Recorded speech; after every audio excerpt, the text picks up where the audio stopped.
खैबर पख्तूनख्वा कश्मीर और गिलगित बल्तिस्तान में बारिशों और सैलाब से बड़े पैमाने पर जानी माली नुकसान। सियासी क़यादत का इजहार अफसोस, लवाहिकीन से इजहार ताज़ियत किया। इस मुश्किल घड़ी में कौमी यकजहती और बाहमी ताउन को नागुज़ीर करार दिया। खैबर पख्तूनख्वा कश्मीर और गिलगित बल्तिस्तान में बारिशों और सैलाब से क़यामत खेज तबाही।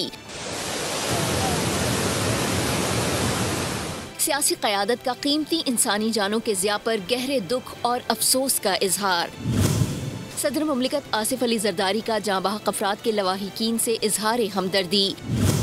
वज़ीर आज़म शहबाज शरीफ का जांबाहक अफराद के अहले खाना से इजहार ताज़ियत, रेस्क्यू ऑपरेशन मज़ीद तेज करने की हिदायत।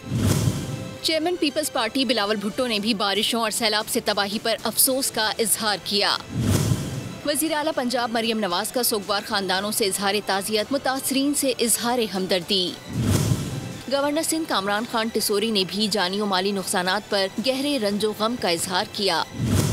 कुदरती आफात में कौमी यकजहती, बाहमी ताउन और फौरी इमदादी इक़दामात को नागुज़ीर करार दिया।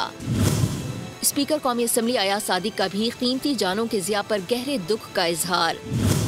सेनेटर शहरी रहमान ने मौसमियाती तब्दीलियों जैसे चैलेंजेस से निमटने के लिए फौरी और संजीदा इक़दामात पर जोर दिया। सरबरा JUI मौलाना फजलुर रहमान, अमीर जमात इस्लामी हाफिज नईमुर रहमान ने भी मुतासिरा खानदानों से ताज़ियत का इजहार किया। सब्सक्राइब करें और बेल दबाएं ताकि कोई खबर रह न जाए।